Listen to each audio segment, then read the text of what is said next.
मेरे प्यारे आका सल्लल्लाहु ताला अलैहि वसल्लम के प्यारे दीवानों, ईमान क्या है?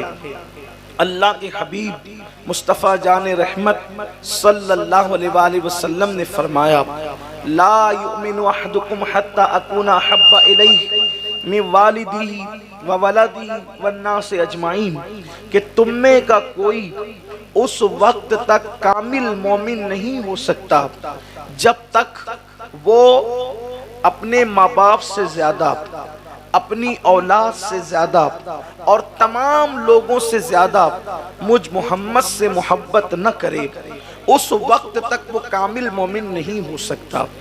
आम तौर पर किसी इंसान के दिल में किसके लिए मोहब्बत कितनी है, किसके लिए इश्क कितना है, किसके लिए प्यार कितना है, इसको जांचने के लिए कुछ न कुछ शवाहिद होते हैं, कुछ न कुछ कराइन होते हैं, कुछ न कुछ उसूल और ज़ाब्ते होते हैं कि मोहब्बत किसके दिल में कितनी है। जैसे मिसाल के तौर पर एक छोटी सी बात अगर बुरा ना माने तो यूँ मिसाल दी जा सकती है कि हम भी और आप भी, हम दोनों इश्क रसूल का दावा करते हैं, हम भी मोहब्बत रसूल के दावेदार हैं, लेकिन इश्क रसूल सदा देता है फजर का वक्त हो चुका है, मस्जिद की तरफ चलें, और नफ्स का इश्क सदा देता है नहीं नहीं ठंडी बहुत है, जरा आराम कर लें। जब दो मोहब्बतों में टकराव होता है तो उस वक्त जो मोहब्बत की बात इंसान मान लेता है सच्ची मोहब्बत उसी की है। अगर मोहब्बत रसूल की बात मानकर, इश्क रसूल की बात मानकर हमने बिस्तर को छोड़ दिया, नफ्स की बात न मानी, तो हमारा इश्क सच्चा रहा, वरना हम तो नफ्स के गुलाम हुए। हम हुजूर की गुलामी में कहाँ रहे? हमने तो नफ्स की गुलामी की, हमने तो नींद से मोहब्बत की। यानी जब मोहब्बतों में टकराव होता है, जब मोहब्बतों में तकाबुल होता है, तब इंसान की पहचान होती है। मेरे प्यारे आका सल्लल्लाहु अलैहि वसल्लम के प्यारे दीवानों, सैयदना सिद्दीक अकबर के मनाकिब और उनके फजाइल पढ़ने से पहले मैं ये बात भी जरूर अर्ज कर देना चाहता हूँ। आजकल गली मोहल्ले के छोकरे जिनकी जिंदगी में न नमाज है न इबादत है, हत्ता के जिन वुजू के मसाइल तक नहीं पता है, वो लोग भी इतने बदबख्त हो चुके हैं कि सहाबा पर उंगलियां वो उठाते हैं, जबकि वो देखें, गौर करें कि हमने हुजूर से मोहब्बत क्या की है। सिर्फ तकरीरें, सिर्फ नारे, सिर्फ गुफ्तगू किसी के इश्क की दलील नहीं हो सकते जब तक के मोहब्बतों में आपस में तकाबुल न हो। आइए आपको मैं बताऊं, आम तौर पर मोहब्बतों में तीन मोहब्बतें सबसे आला दर्जे की है। अब अगर आपकी तवज्जो शामिल हाल है और मेरी तरफ आप मुतवज्जे हैं, तब तो जरा गौर करें। आप आने जाने वाले आते जाते रहेंगे, इसलिए कि रास्ते में महफिल है, तो आप किसी पे तवज्जो करने की बजाय इस तरफ तवज्जो करें। सारी मोहब्बतें सिमट आती है तीन चीजों के अंदर। सारी मोहब्बतों को अगर आप समेटना चाहें तो वो तीन चीजों में सिमटती है, एक माल, एक आल और एक जान। ये तीन चीजों में सारी मोहब्बतें सिमट आती हैं। आदमी सबसे ज्यादा अगर किसी से प्यार करता है तो माल से, माल से ज्यादा अगर किसी से प्यार करता है तो आल से, और आल से भी ज्यादा किसी से प्यार करता है तो जान से। ये सबसे ज्यादा प्यारी चीज है।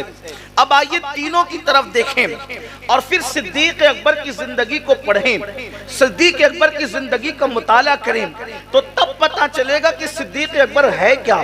मेरे प्यारे आका सल्लल्लाहु अलैहि वसल्लम के प्यारे दीवानों, किसी के भी मुतालिक कोई राय कायम करने से पहले हमें उसकी जिंदगी को पढ़ना पड़ेगा, उसकी जिंदगी का मुताला करना पड़ेगा, उसकी जिंदगी पर तवज्जो करनी पड़ेगी। देखो, इंसान सबसे ज्यादा किससे प्यार करता है? माल से, और माल से ज्यादा प्यार किससे है? आल से, और आल से ज्यादा प्यार किससे है? जान से। और अल्लाह अकबर, देखिए माल से क्यों प्यार है। इसी माल के लिए इंसान किसी को कत्ल करता है, इसी माल के लिए इंसान झूठ बोलता है, इसी माल के लिए इंसान रिश्वत लेता है, इसी माल के लिए इंसान किसी से दुश्मनी करता है। अब ये बात बताने की जरूरत नहीं कि माल के लिए इंसान करता क्या क्या है। कुरान कहता है अलहाकुमुत तकासुर हत्ता ज़ुरतुमुल मकाबिर। अल्लाह इरशाद फरमाता है हलाक कर दिया तुमको माल की ज्यादा तलबी ने, हत्ता कि तुम कब्र के गड़े तक पहुंच गए। मेरे प्यारे आका अलैहिस्सलाम के प्यारे दीवानों, लेकिन माल से ज्यादा प्यार किससे है? औलाद से। सबूत क्या सबूत है? माल से ज्यादा प्यार औलाद से। एक बंदा दौलत कमाया, सर्दी देखी न, गर्मी देखी न, बारिश न, सही न छूट न, हलाल न हराम, खूब माल जमा किया। अल्लाह न करे, 1000 बार न करे, उसका बच्चा बीमार पड़ गया। बच्चा बीमार हुआ, डॉक्टर ने कहा नो गारंटी, कोई गारंटी इसकी नहीं है। उस वक्त एक इंसान खड़ा होकर क्या कहता है, डॉक्टर साहब मेरी पूरी जिंदगी की कमाई ले लें लेकिन मेरा बच्चा बचा ले। क्या साबित हुआ कि माल से ज्यादा प्यार किससे है, आल से। तभी तो आदमी माल झोंक रहा है, तभी तो आदमी माल लगाने के लिए तैयार है। लेकिन अब आल और जान में जब तकाबुल होता है, आम हालात में नहीं पता चलता है, जब तकाबुल दो आमने सामने हो तो आदमी किसको तरजीह देता है, जान को। मिसाल के तौर पे किसी औरत के शिकम में बच्चा है, विलादत का वक्त करीब है, अल्लाह ना करे किसी डॉक्टर ने ये कह दिया तो माँ बचेगी या तो बच्चा बचेगा, दोनों में से किस एक को बचाना है, तो बोलो उस वक्त क्या कहते हैं, बच्चा बचाते हैं। किसको बचाते हैं, माँ को बचाते हैं। किसको बचाया आपने, जान बचाई, आल नहीं बचाई। तो पहले माल, फिर आल और फिर जान। लेकिन अब ईमान इसका नाम है कि आपने सबसे ज्यादा माल से प्यार किया, माल से ज्यादा आल से प्यार किया, आल से ज्यादा जान से प्यार किया। ईमान इसको कहते हैं कि जान से ज्यादा जब तक नबी से प्यार नहीं करोगे उस वक्त तक ईमान मुकम्मल नहीं होगा। यह है ईमान। अब इस कसौटी पे सिद्दीक अकबर को परखें, इस कसौटी पे सिद्दीक अकबर को देखें रज़ी अल्लाह तआला अन्हु। अल्लाहु अकबर। आइए पहली मंजिल जिसे माल की मंजिल कहते, एक तरफ माल दूसरी तरफ रसूलुल्लाह, क्या है। जिस दिन सिद्दीक अकबर कलमा पढ़ के मुसलमान हुए, जिस दिन सिद्दीक अकबर कलमा पढ़ के मुसलमान हुए, उस दिन 40,000 दिरहम या दीनार उन्होंने अल्लाह के रसूल की खिदमत में पेश करके अर्ज किया कि या रसूल अल्लाह, दीन के लिए पैसों की जरूरत है, सरकार मेरी तरफ से ये कबूल फरमाए। सैयदना सिद्दीक अकबर ने जिस दिन इस्लाम कबूल किया उसी दिन सिद्दीक अकबर ने इतना माल, 40,000 दिरहम चांदी के सिक्के, कोई मामूली रकम नहीं होती। आजकल तो लोग 5 रुपए भी मस्जिद में देने पे माथे पे शिकन आता है। जो सहाबा का मुकद्दमा हल करने बैठे काजी बनकर, उन्होंने 5 रुपए भी अल्लाह के नाम पे कब दिया है। उन्हें हक क्या है सहाबा पर गुफ्तगू करने का, अल्लाहु अकबर, उन पर नुक्ताचीनी करने का। सिद्दीक अकबर ने 40,000 दिरहम उस दिन दिए जिस दिन वो इस्लाम कबूल करते हैं, और उसके बाद उसी पर मामला बस नहीं हो गया, बल्कि आओ देखो माल का तकाबुल जब हुआ दीन से, तो सिद्दीक अकबर ने कैसे तरजीह दी। अल्लाह अकबर। एक मर्तबा का वाकया है, मुस्तफ़ा जान रहमत सल्लल्लाहु अलैहि वसल्लम रास्ते से तशरीफ ले जा रहे हैं और किसी की सिसकियों की आवाज, किसी की आओ फुगा की आवाज अल्लाह के रसूल सल्लल्लाहु अलैहि वसल्लम के कानों में आती है।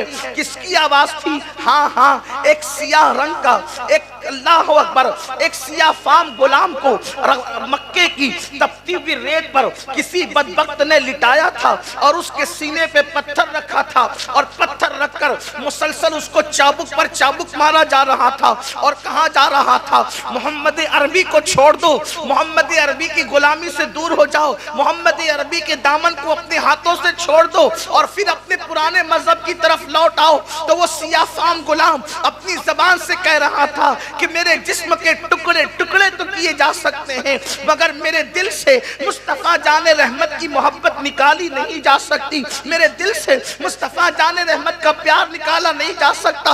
और वो अहद अहद कह करके अल्लाह की वहदानियत का ऐलान कर रहा था। उस जान को, उस जात को क्या नाम दिया जाता है तारीख में? उस जात को बिलाल हबशी का नाम दिया जाता है। मेरे और आपके आका रहमतुल लिल आलमीन रहमते तमाम ने ये मंजर देखा और ये मंजर देखकर कहा, काश जो इसको खरीद कर आजाद करेगा अल्लाह उसको जहन्नम से आजाद कर देगा। काश इसको खरीद कर जो आजाद करेगा अल्लाह उसको जहन्नम से आजाद कर देगा। जब ये बात कही जा रही थी उस वक्त तो कुछ लोग मौजूद थे, लेकिन अबू बकर सिद्दीक मौजूद न थे।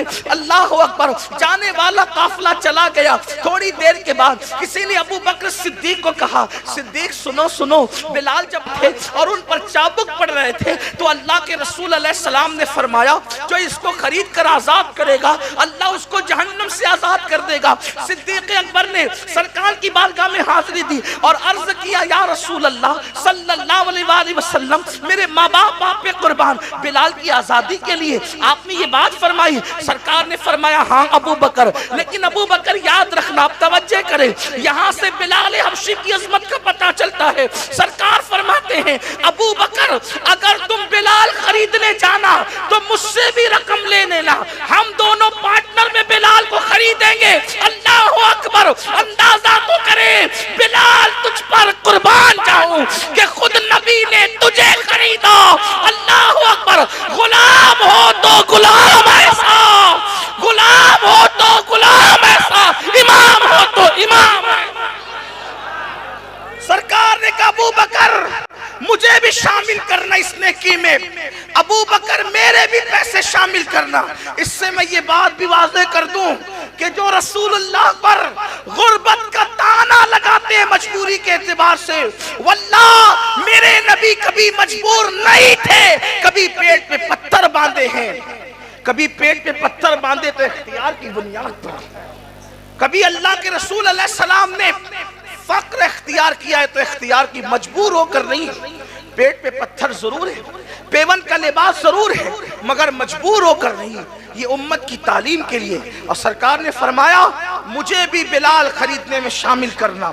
लेकिन अब सुनो, सिद्दीक अकबर गए, उस बदबख्त से कहा बिलाल को खरीदने आया हूं। समझ गया वो कि बिलाल को क्यों खरीदा जा रहा है, बिलाल को खरीदा क्यों जा रहा है, समझ गया।